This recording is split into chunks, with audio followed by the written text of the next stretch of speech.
नमस्कार दोस्तों। तो आज की हमारी कहानी का नाम है लकड़ी आधी इंच बढ़ जाएगी। बादशाह अकबर के राज्य में बड़े बड़े सेठ व्यापारी रहते थे। उनके पास धन की कोई कमी नहीं थी। एक दिन एक धनी व्यापारी के घर में चोरी हो गई। चोर उसका सारा धन, जेवर इत्यादि चुरा कर ले गए। उसके घर में बर्तन और कपड़ों के सिवाय बाकी कुछ नहीं बचा था। व्यापारी रातों रात कंगाल हो गया था। व्यापारी ने राज्य अधिकारियों को इसकी सूचना दी, लेकिन चोर का कोई पता ना लगा सका।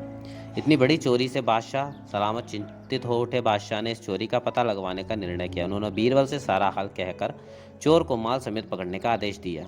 बीरबल ने बादशाह की आज्ञा का पालन किया। उसने उस व्यापारी को बुलवाया जिसका माल चोरी हो गया था। इसके पश्चात उसने पूछा, तुम्हें किसी पर संदेह है? यदि किसी पर संदेह हो तो स्पष्ट बता दो, घबराओ नहीं, तुम्हारी सारी संपदा मिल जाएगी। व्यापारी को बीरबल की बातों में बहुत ढांढस बधा। बादशाह भी उस समय वहाँ मौजूद थे।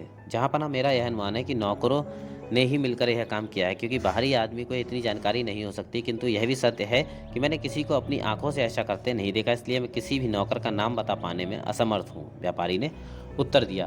बीरबल ने सिपाही भेजकर व्यापारी के सभी नौकरों को बुलवाया। जब सभी नौकर आ गए तो बीरबल ने समान आकार की बहुत सी लकड़ी की पट्टी मंगवाई। उन पर कोई मंत्र पढ़ने का ढोंग करके एक एक लकड़ी प्रत्येक नौकर को दे दी और कहा, आज रात को ये लकड़ियां तुम अपने अपने पास रखो। कल सुबह लाकर मुझे दिखाना। जो कोई चोर होगा या उसकी मदद से चोरी हुई होगी, उसके पास की आधी इंच लकड़ी बढ़ जाएगी। बीरबल के आदेश से राज्य कर्मचारियों ने व्यापारी के नौकरों को अलग अलग कमरों में रखा और उनकी देख रेख के लिए सेवक नियुक्त कर दिए।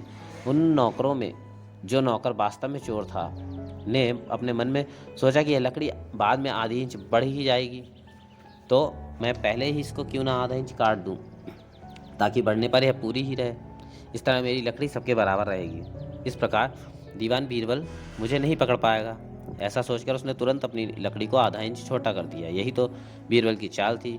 क्या कभी लकड़ी रात भर में अपने आप बढ़ सकती है? दूसरी सुबह बादशाह और बीरबल उस जगह पर गए जहां नौकरों को रखा गया था। उनके साथ वह व्यापारी भी था। बीरबल ने सबकी लकड़ियों को देखा।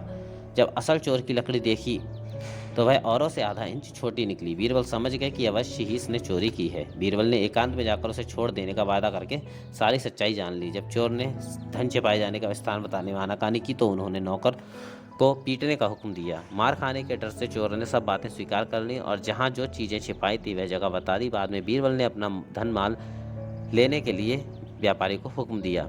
व्यापारी का जो कुछ माल चोरी हो गया था वह सब मिल गया। वह बहुत खुश हुआ। बादशाह सब कुछ देख रहे थे। वे बीरबल की बुद्धिमानी से बड़े प्रसन्न हुए। व्यापारी बीरबल के चरणों में गिरकर बोला, यदि आपकी कृपा न होती तो मेरा चोरी हुआ धन नहीं मिलता। इसका परिणाम यह होता कि मैं आत्महत्या कर लेता। बीरबल ने व्यापारी को हृदय से लगा लिया और उसका सारा धन उसे सौंप दिया। नौकर को राज्य के कानून के अनुसार दंड का आदेश दे दिया गया।